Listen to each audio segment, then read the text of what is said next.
Un Dharma insuperable, penetrante y perfecto, rara vez se encuentra incluso en 100.000 millones de kalpas, pudiendo verlo, escucharlo, recordarlo y aceptarlo. Me comprometo a probar la verdad de las palabras del Tathagata. Bueno, aprovecho para saludar a Alejandro, que nos está acompañando online. Muchas gracias por el compromiso, por hacer el esfuerzo de estar hoy con nosotros. Igual, pues bueno, a los que ya saludé, les agradezco también la voluntad de continuar con esta práctica. Justamente había decidido llamar a la sechín que estamos ofreciendo para junio, la sechín de mente de principiante. Bueno, ya todos han tenido contacto con el libro que antológicamente se construyó alrededor de las enseñanzas del maestro Suzuki Roshi. Y sí, es una expresión que cautivamente de principiante. Bueno, yo creo que todos alcanzamos a tener una conexión con la expresión muy candorosa, pues porque nos recuerda, bueno, las torpezas del comienzo, la necesidad del acompañamiento de alguien que nos enseñe, de la inocencia del niño que está ante cosas que no conoce por primera vez, de modo que es muy cálido hablar de mente de principiante. Y parte de lo que el maestro Suzuki Roshi nos quiere compartir se refiere a eso también. Pero hay más, hay más. Justamente el maestro empieza la charla introductoria. Bueno, no estoy seguro de que las charlas hayan sido un consecutivo, probablemente fueron una selección de charlas que los editores encontraron conveniente organizarlas en las 3 categorías en que están, y finalmente, para darles como una reflexión general, pues esta primera charla quedó al comienzo, donde él habla de la mente de principiante, de Shoshin. Y la pregunta que él se hace al comienzo justo es, ¿por qué es difícil practicar Zen? Pregunta que a menudo nos repetimos nosotros, frecuentemente, al menos una vez cada mes desde hace algún tiempo, o algunas veces hasta 2 veces al mes, ofrecemos cursos de introducción y somos conscientes de lo difícil que es lograr que esa numerosa audiencia, pues cuando uno suma en el tiempo ya miles de personas, continúen, vuelvan.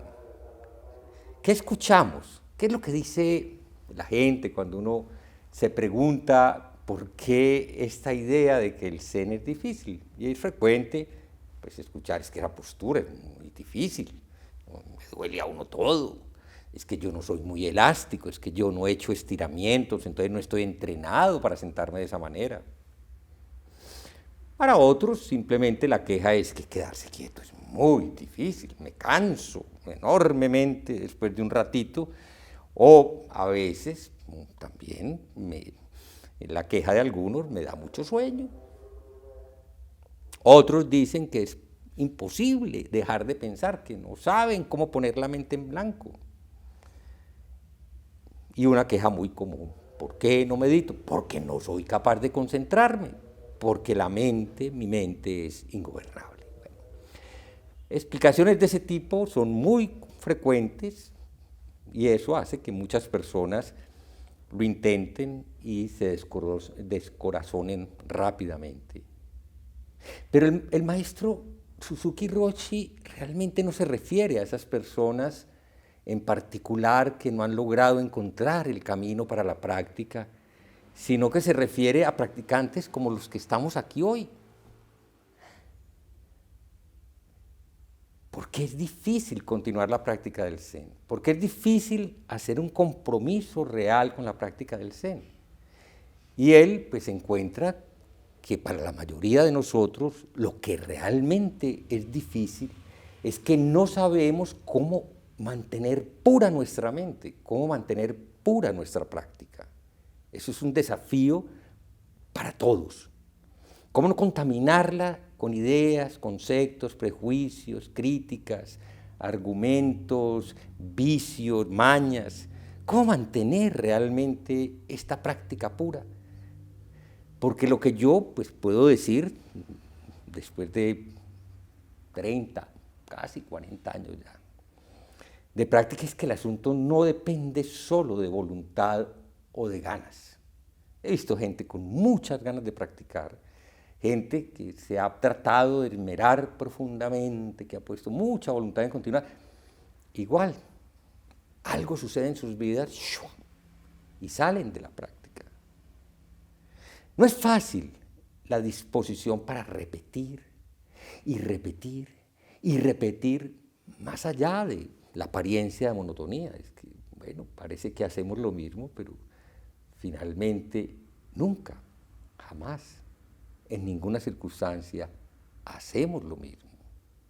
Y para poder apreciar la diferencia entre un instante y otro instante, pienso yo que justamente es esta práctica la que nos da esa capacidad.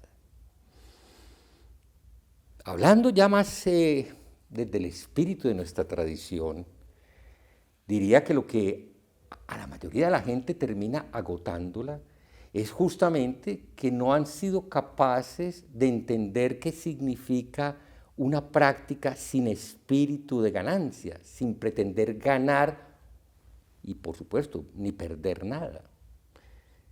Una práctica donde se nos invita desde el comienzo a no juzgar, a no criticar, especialmente a uno mismo, el hábito más frecuente de la mayoría de nosotros.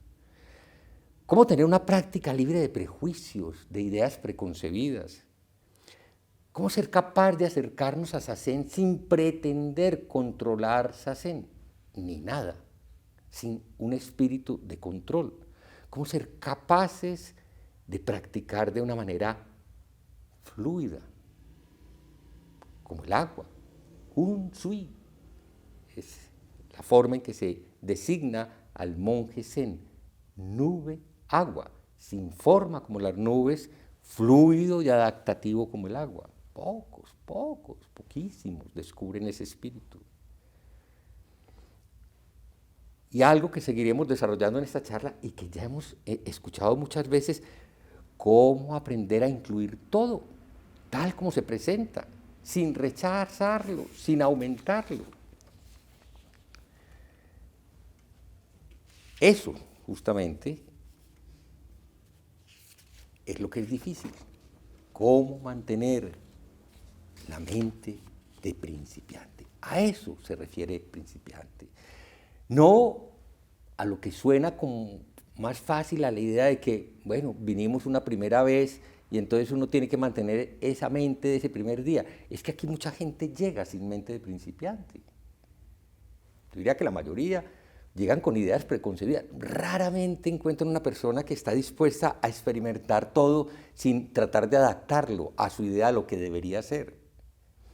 Y por supuesto, ya lo dije, no creo, aunque refresca muchísimo saber que algo de ese espíritu gozoso, inocente de la infancia se mantiene.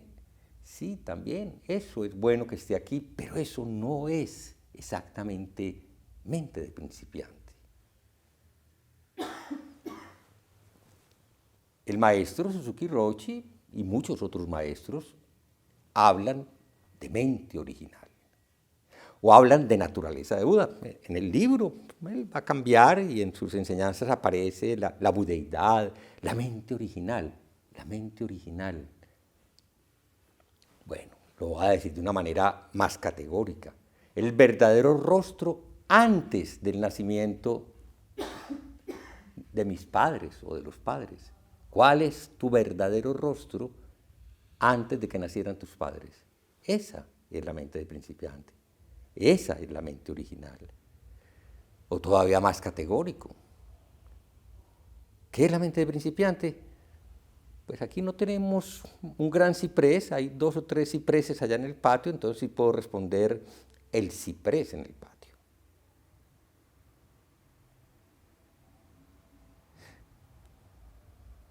¿Sirve de algo las ideas que tengamos sobre mente para entender esto? Ese es el desafío de nuestra práctica, no aferrarnos a nada. Es decir, prepararnos para una aceptación radical de todo. Radical de todo. Es decir, como nuestro maestro y preceptor nos lo viene proponiendo desde hace algún tiempo, basado en las mismas enseñanzas, la mente que incluye todo. Porque todo lo que vivimos, todo lo que hacemos, no es otra cosa que la continuidad de lo que acaba de suceder. Pasar a este momento, pasar a este momento, pasar a este momento, es darse cuenta de cómo las cosas se continúan. Pero lo que vemos en el momento presente no es lo mismo. Todo se presenta bajo una forma y color diferente, en un momento y lugar ligeramente diferente. Ser capaz de apreciar eso es el gran llamado de nuestra práctica. Eso, esa capacidad de ver lo que está cambiando continuamente, esa es la mente de principiante. No la mente con la que empezamos a practicar, probablemente no la mente común y corriente del niño, corriente que además carga con el peso de toda la tontería de los adultos que lo rodeamos. Es una mente que requiere despojamiento, que requiere abandono, que requiere soltar. Pensando en la mente original y aprovechando pues que tengo inquietudes alrededor del haiku, ayer leía unos haikus preciosos. Y también sucede lo mismo con el haiku. La mayoría de la gente se queja porque, ¿y eso qué es? ¿Y eso qué significa? ¿Y eso cómo se come? ¿Y eso? Eso es como nada. Y sí, es como nada. Escuchar algo como brillos en el barro. El silencio tras la marcha de los flamencos. Brillos en el barro. El silencio tras la marcha de los flamencos. Casi nada. 10, 11 palabritas. Unos elementos muy simples, brillo, barro, silencio, marcha o vuelo, flamencos. 5 cositas que se juntan y nos muestran un suceso, algo que pasó. Lo mismo que todo el tiempo estamos viendo. A nosotros no se nos presentan los sucesos complejos, se nos presentan continuamente pequeños sucesos, uno tras otro, a veces simultáneos, pero la percepción no puede ser casi nunca múltiple, tenemos que dirigirla y por eso podemos percibir algunas cosas. En este caso, de este haiku, somos testigos de un suceso sencillo, elemental, pero tremendamente bello. Palabras que insinúan imágenes. Sí, el asunto humano es que construimos la descripción del mundo a través de palabras. Ahí hay algo extraordinario. La conciencia humana se teje con palabras. Sutra es hilo y los hilos sirven para tejer. Entonces, en este haiku, con tan poquitas palabras, no es una foto, vimos unos brillos en el barro. El barro puede ser seguramente oscuro, da un contraste. Allí estuvieron parados unos flamencos, no nos dicen cuántos, ¿qué importa? Unos flamencos. Y ahora percibimos el silencio, que han dejado los flamencos al empezar a volar. Y percibimos su movimiento, vemos cómo se alejan en el horizonte y claro, flamenco, bueno, no tiene una gama muy grande de colores, para la mayoría de nosotros son fucsias, rojos, rosados, blancos. ¡Qué contraste tan bello! En palabras tan sencillas, vemos algo que sucedió. En el patio de acá de la casa podríamos ver una hormiguita y si nos detenemos un momento, vemos cómo va del extremo de una hoja a el otro extremo. Y eso es maravilloso, eso es extraordinario. Abstenernos de observar y reconocer la belleza del mundo, pues es simplemente una forma de ahorrarnos la experiencia de vivir y la oportunidad de salir del lugar del sufrimiento.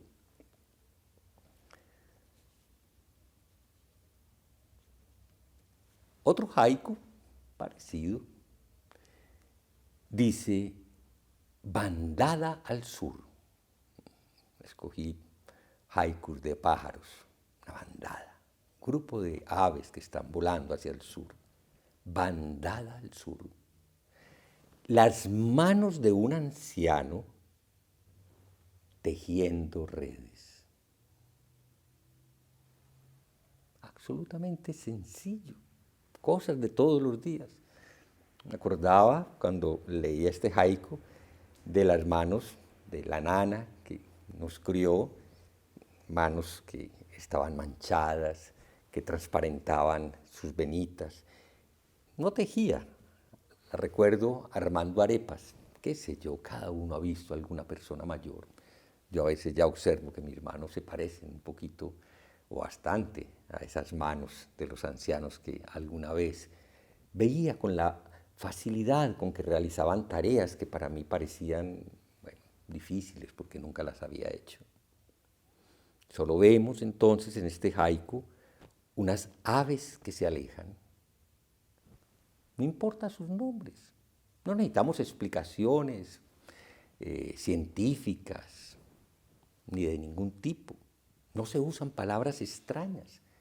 Aquí no hay ninguna palabra. De pronto la palabra bandada no sea la más frecuente que escuche un niño, pero tal vez tampoco le cueste trabajo entenderla. Banda, bandada. Manos de un anciano tejiendo redes. Ahí no hay nada raro. De lo que se habla es de sucesos de todo el mundo. Aquí tal vez no estamos al lado de una playa, pues se imagina que esto sucede al lado del mar, donde hay un pescador o alguien que trabaja con redes. Bueno, hay otros tejidos que podrían hacerse aún en la ciudad. Y vemos que se aleja en el horizonte y con asombro sentimos la fascinación de esas manos que tejen, que realizan otro de los muchos pequeños oficios en que los seres humanos trabajan, realizan su vida. Y así, como esos dos haikus que simplemente, bueno, traje dentro de miles, millones de haikus que se escriben al año. En Japón publican un libro con 1.000.000 de haikus al año, seleccionados de lo que la gente común y corriente escribe, porque el haiku no es una poesía de escritores selectos.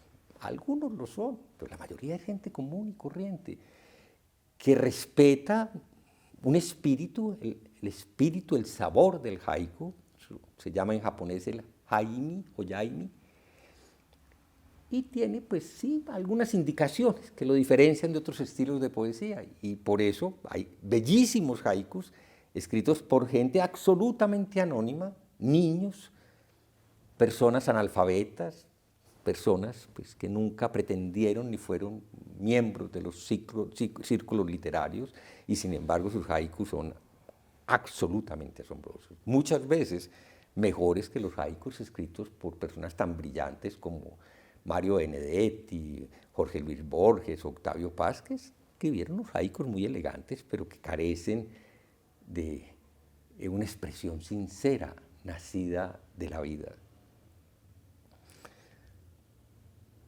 Traje eso de los haikus porque la vida está hecha de sucesos que todo el tiempo están ocurriendo a nuestro alrededor. Lo traje porque la esencia del haiku es asombro, aguare. Y uno no se asombra si está perdido en sus pensamientos. Y uno no se asombra si está perdido en sus ideas. Si uno está lleno de conceptos sobre lo que debe y lo que no debe ser, pues uno no mira el mundo con asombro, simplemente lo mira desde sus prejuicios y lo califica, lo juzga, lo acepta o lo rechaza.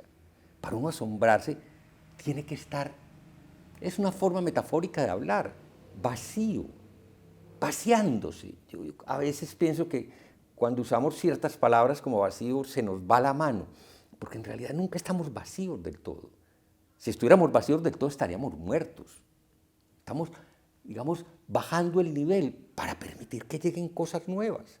Ese es el verdadero trabajo de nuestra práctica, aprender a estarnos vaciando, dejando que salga lo que estorba, lo que ya nos ocupa, lo que nos genera sufrimiento, lo que nos retiene, lo que nos endurece, lo que nos limita. Ese es el gran trabajo.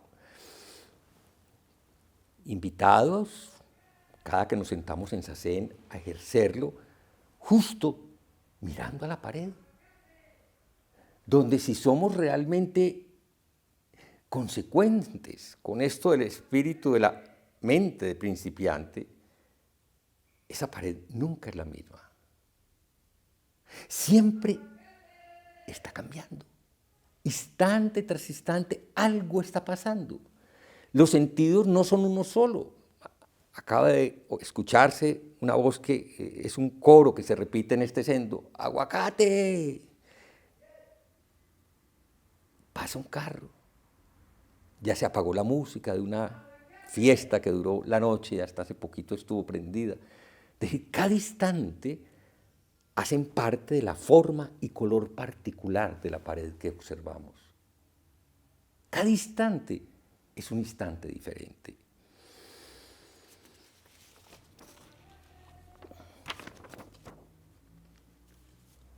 De ahí que en nuestra práctica, para recuperar ese espíritu de asombro, se nos recuerde que tiene que ver con la postura.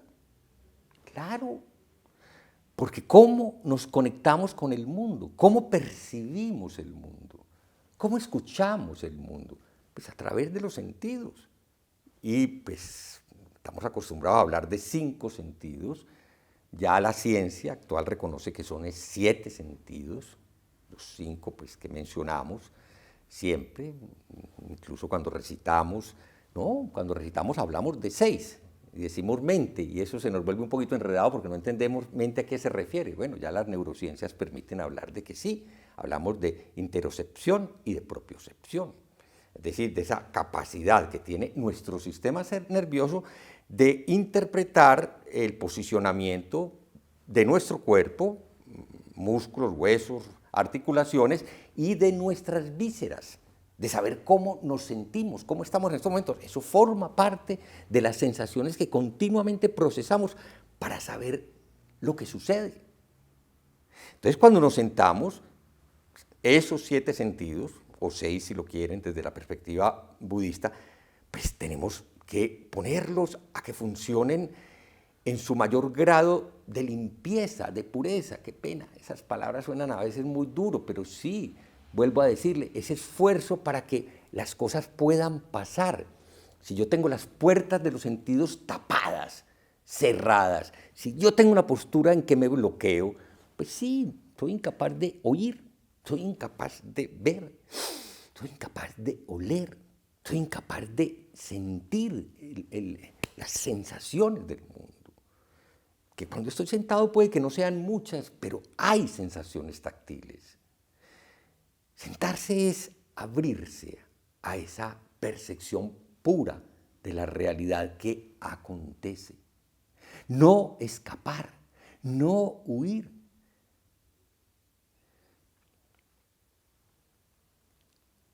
Si aprendemos a dejar fluir las sensaciones, pues estoy seguro de que para cualquiera de nosotros va a empezar a ser claro por qué los maestros, y creo que fue Chaoshu, su nombre en chino, no me acuerdo ahora del nombre en japonés, el que respondió categóricamente sobre qué es la verdad o dónde está Buda, que eran las preguntas clásicas, qué es Buda, qué es la verdad, decía, el ciprés en el patio. Bueno, podríamos decir el tulipán africano, podríamos decir el mamoncillo, el casco de vaca, no hay ninguna diferencia.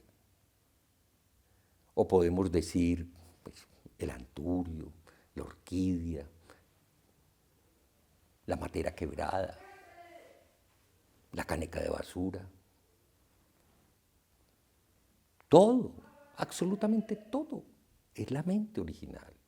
Este cuerpo aquí sentado, este ser humano que habla, estos seres humanos sentados aquí que escuchan, no son otra cosa que la mente original. La mente original a la que nada le falta, a la que nada le sobra, nada le falta, nada le sobra. Entonces, es un asunto muy serio, para Dogen fue definitivamente serio. Entonces, ¿para qué hay que practicar? ¿Por qué tenemos que hacer tanto esfuerzo? ¿Por qué tanta exigencia? ¿Por qué tanta recomendación como si tuviéramos que controlar algo, no sé, muy difícil? Si nada nos falta y nada nos sobra, ¿no deberíamos poder vivir tranquila, serena, plácidamente, tal como somos ahora, sin estar arrastrados por el ímpetu de un montón de cábalas sobre lo que debe ser el futuro o atormentados por lo que fue el pasado? Sí, desgraciadamente ese es el mundo que nos trajo acá, la conciencia mental de una mente que perdió conexión, o no hablaría de conexión, que perdió visión, que dejó de percibir la mente original. ¿Por qué? Porque cada uno de nosotros eligió una manera propia, condicionada obviamente por un montón de cosas a su alrededor, para construir un mundo de sufrimiento. Y por eso vinimos acá, porque somos conscientes del sufrimiento particular que hemos construido.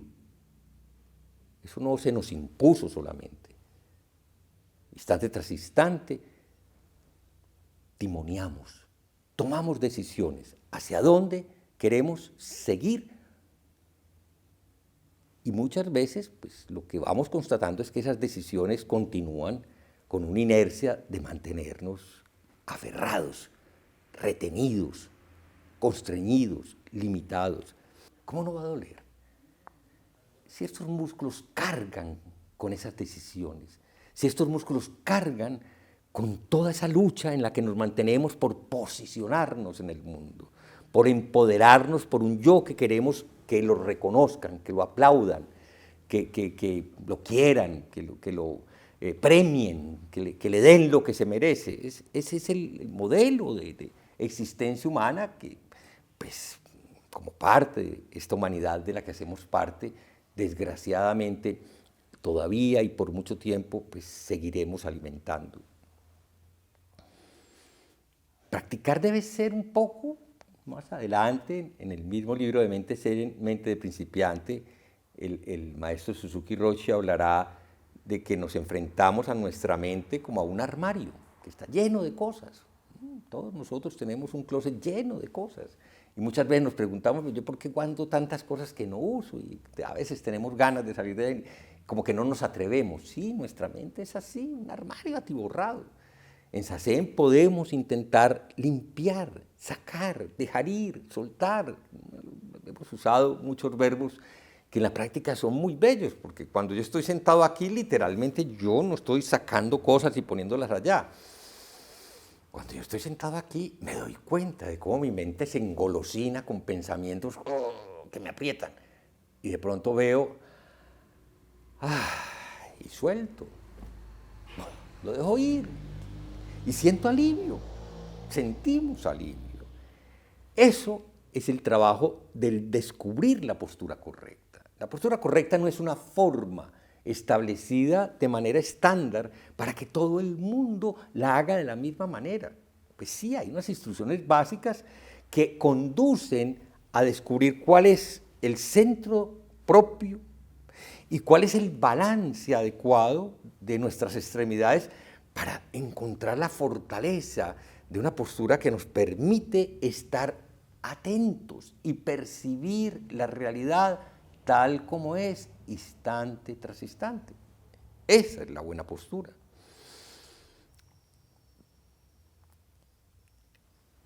El maestro Uchiyama tiene una expresión absolutamente bella para indicar, bueno, cada maestro encuentra una manera genial de decirlo, de cómo podemos abrir nuestra postura. Y él habla de que nuestra mente es como un puño, una mano cerrada.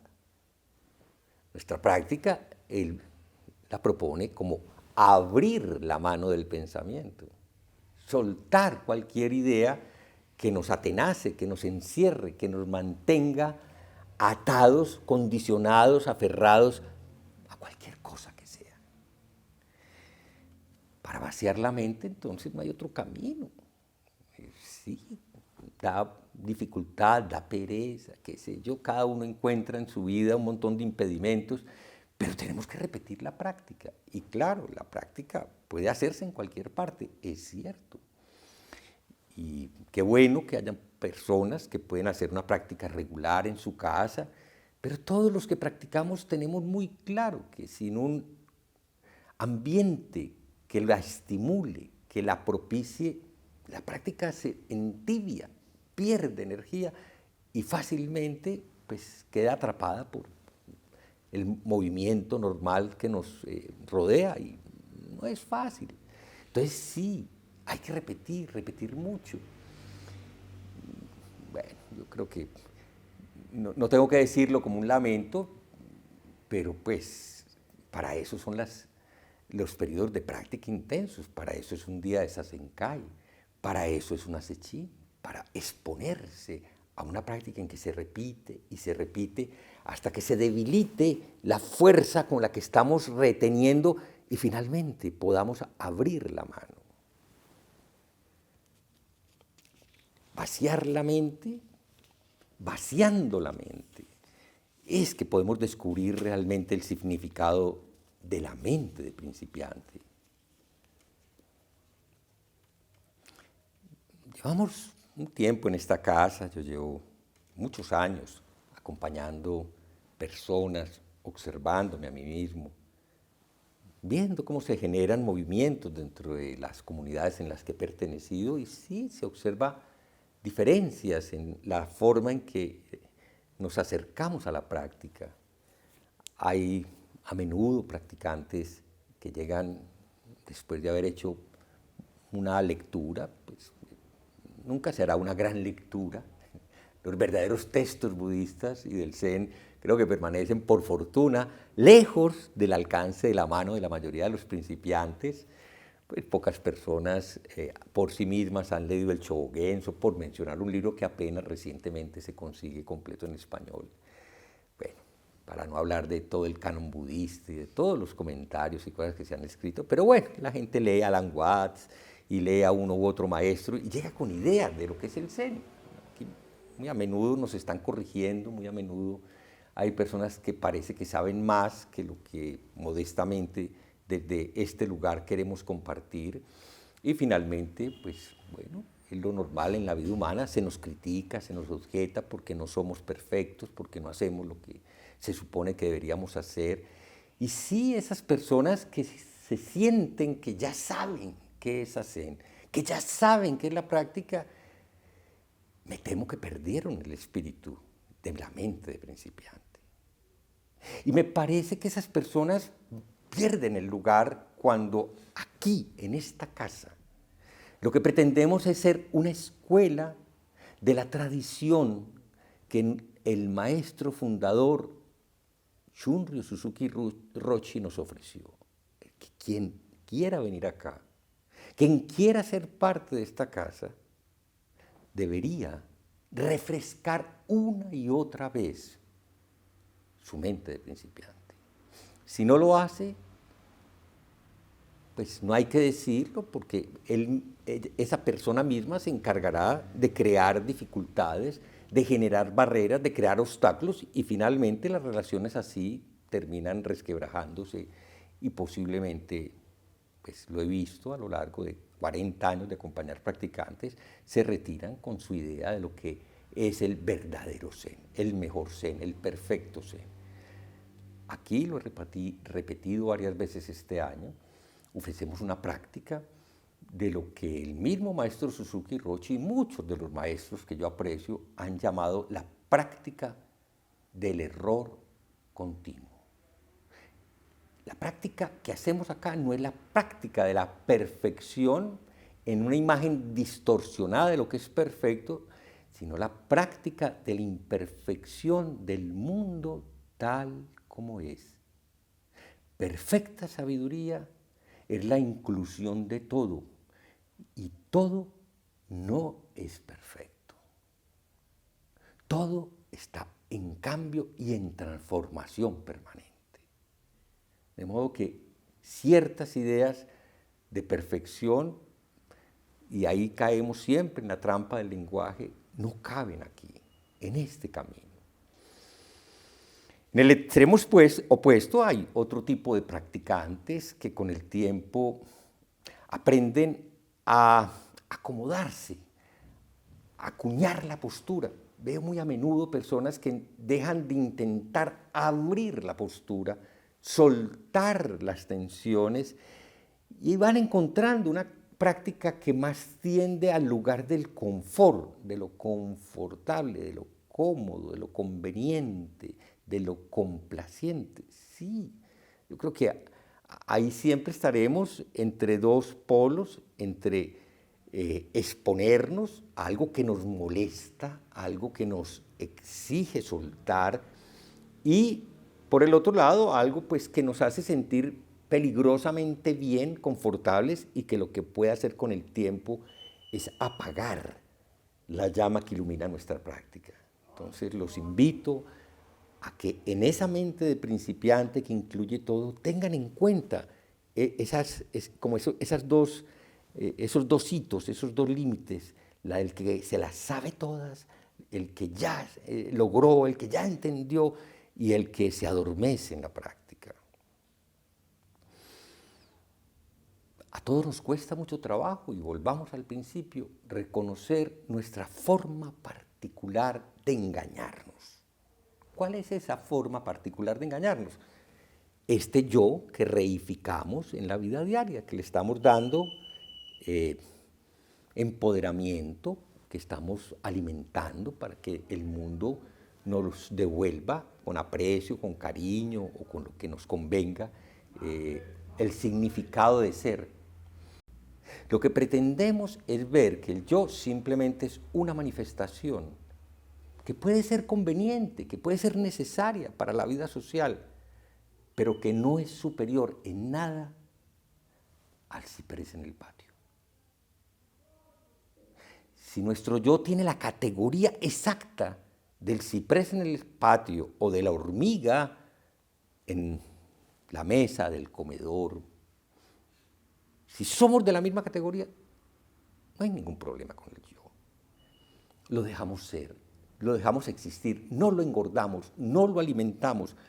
Simplemente sabemos que nos permite comunicarnos, simplemente sabemos que nos permite interactuar en el mundo. Y en ese sentido, el Buda fue muy claro. Si hablamos del óctuple noble sendero, eso no está ofrecido para seres humanos sin yo. Son seres humanos conscientes de que hay diferentes maneras de ser un yo. Hay maneras de ser un yo generador de sufrimiento, perjudicial, dañino. Y hay unas maneras saludables, benéficas, adecuadas de ser un yo. Toda la enseñanza del Buda está hecha para hacer posible esa comprensión. Y en el cultivo del esfuerzo correcto, justo a lo que se nos invita es a eso, a ver qué semillas queremos cultivar, las de un yo nocivo, destructivo, dañino, o las de un yo que facilita la práctica, que facilita el movimiento de la rueda del Dharma. Entonces, abrir la mente, como nos pide el maestro Ushiyama, volver a la mente de principiante, a la mente original, pues es abrirnos a la luz de la vida, donde vemos eso, que el yo no es otra cosa que un fenómeno más de lo que puede aparecer y desaparecer en el mundo. Lo que continúan son las intenciones que ese yo puede expresar, está bien, y que van a tener un impacto porque van a generar acciones que van a dejar consecuencias en nosotros y en los demás. La práctica del Zen no es fácil ni difícil, no nos quedemos en conjeturas.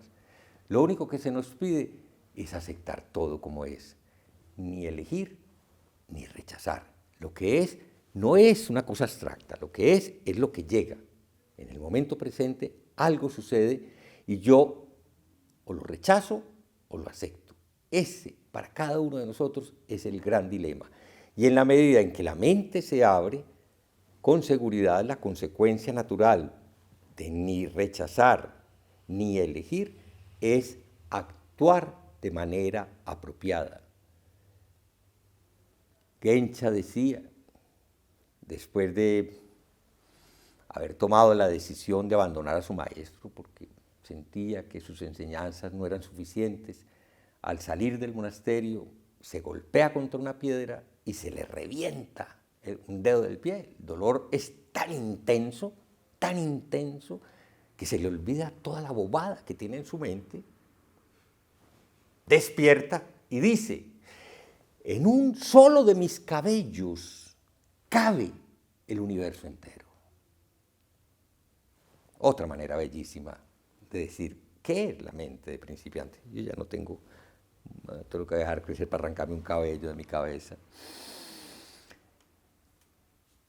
Si descubrimos que nos estamos volviendo exigentes con nosotros mismos o con los demás, si estamos dándonos cuenta de que dedicamos mucho tiempo a criticarnos y a criticar a los otros, a elegir y rechazar, a comparar, es porque nuestra mente se está volviendo muy estrecha, muy limitada.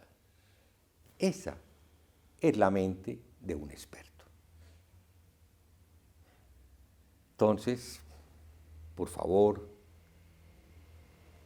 cuando se den cuenta, nos demos cuenta de que tenemos esa mente que sabe lo que es, soltémosla, hagamos el esfuerzo de soltarla.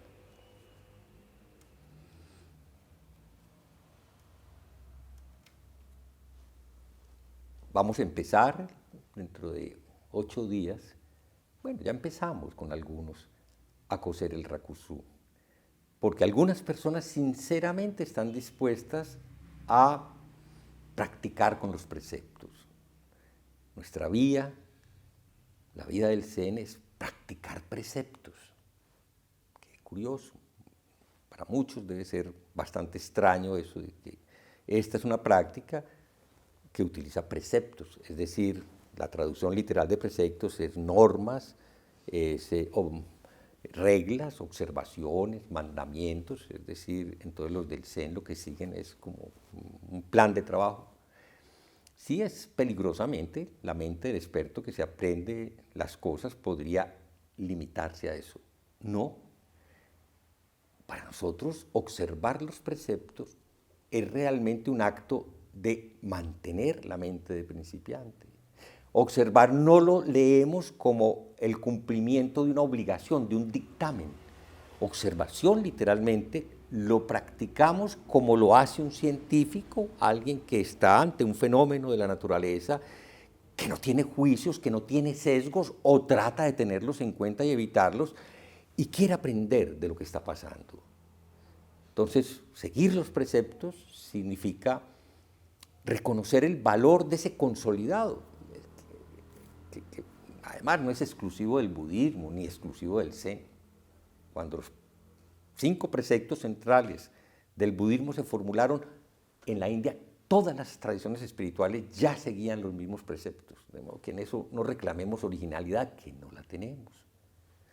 La diferencia es que en muchas de estas corrientes espirituales se volvieron altamente normativos y en el budismo también puede suceder lo mismo. Se puede volver algo meramente normativo o un camino a aceptar todo como es.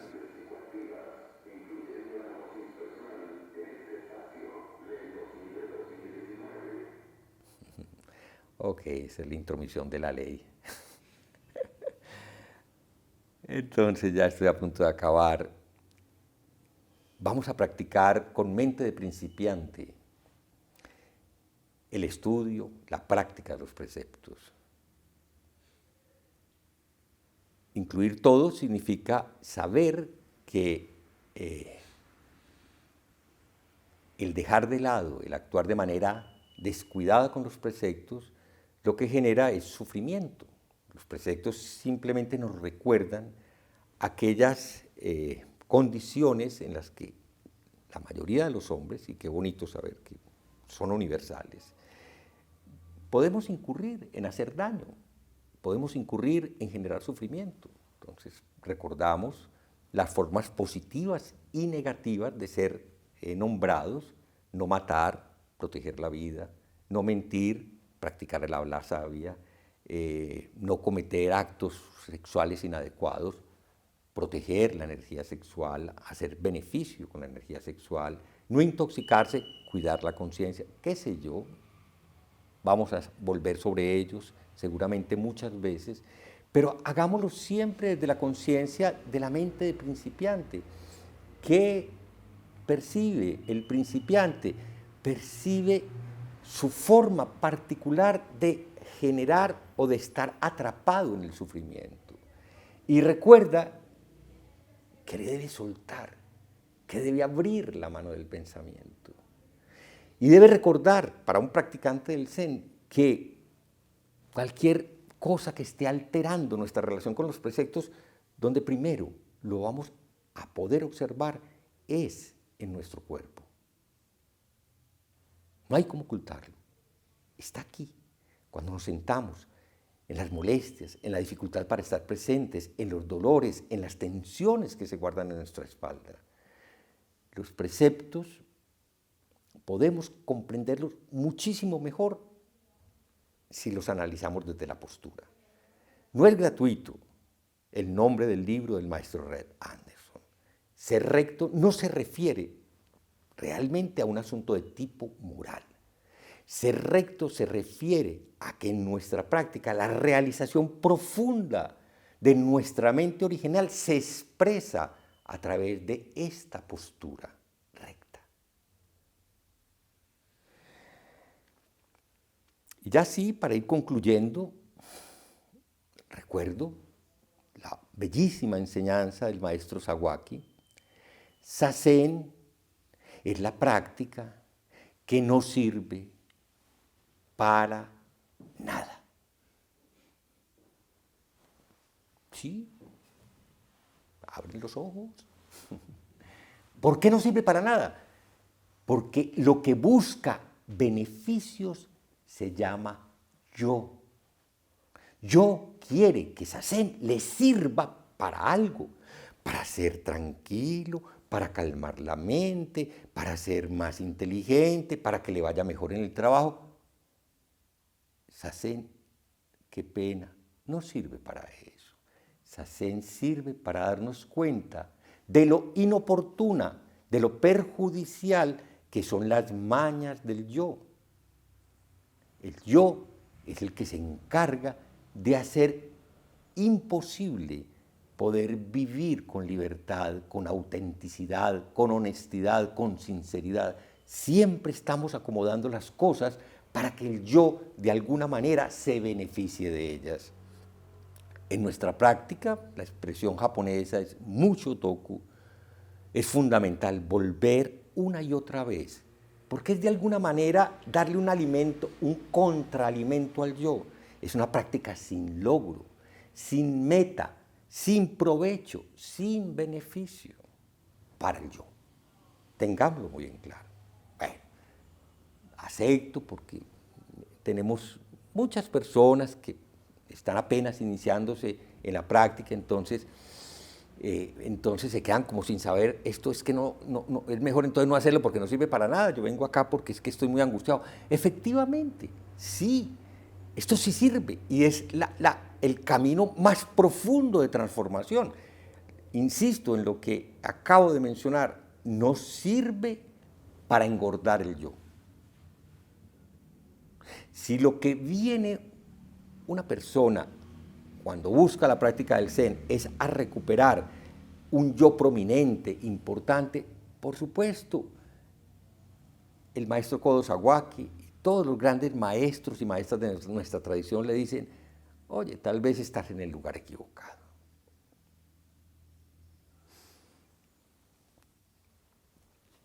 Una vida que gira alrededor de un ego, una vida autocentrada, es una vida cerrada, es una vida limitada, es una vida de un experto. El yo finalmente es un consolidado de experiencias que se autodefinen como yo. Esa no es una mente de principiante.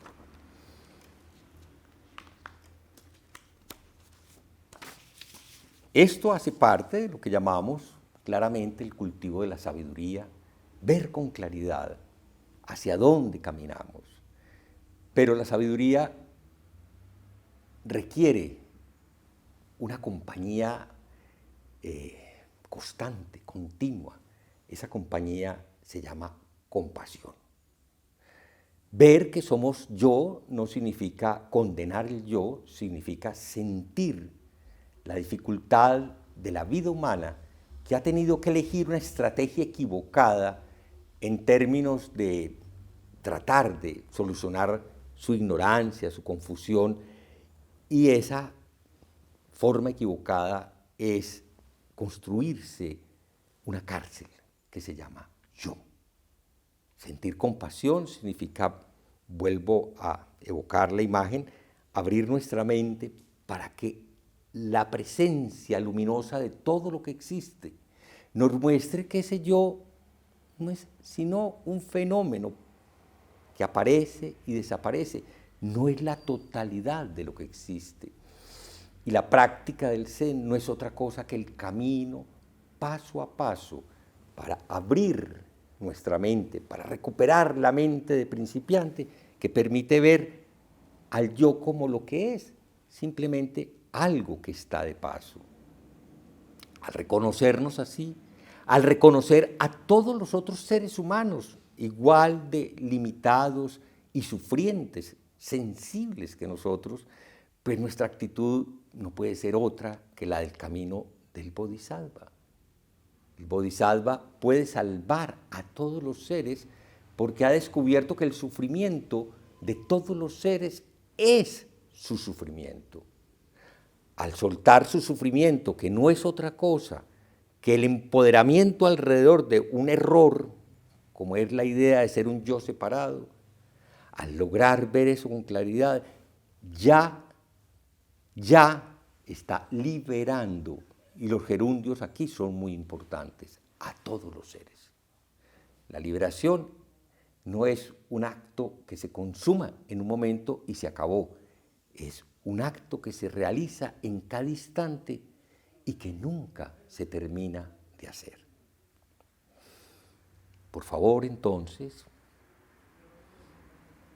practiquemos para abrir, para soltar, para dejar ir, para incluir todo en nuestra práctica. Así, abrazamos a todos los seres, que es una forma de decir, no estamos separados. Yo y todos los seres estamos juntos, instante tras instante. Bueno, eso era todo. Muchas gracias. Hablaré mucho en los próximos días de la mente de principiante. Seguiré utilizando mucho las enseñanzas del maestro Suzuki Roshi. Esta es una casa hecha para tener a una comunidad que se identifica con esta enseñanza, de modo que a todos los que se sientan convocados por ella, bienvenidos. Esta es la casa donde se practica la búsqueda para todos los seres de la mente de principiante. Vamos a recitar que se re. Que nuestra intención se extienda por igual a cada ser y lugar con el verdadero mérito del sendero de Buda. Los seres son innumerables, hago el voto de salvarlos. Las ilusiones son inextinguibles, hago el voto de terminarlas. Las puertas del Dharma son infinitas, hago el voto de atravesarlas. El camino del Buda es inmejorable, hago el voto de realizarlo. Lo iba a hacer al comienzo, lo hago al final. Que cualquier mérito de compartir esta enseñanza que no me pertenece se extienda por igual a todos los seres y sea el momento para agradecerle a todos los maestros y maestras de mi tradición por alimentar este encuentro y todos los encuentros que pueden suceder en este lugar. Gracias.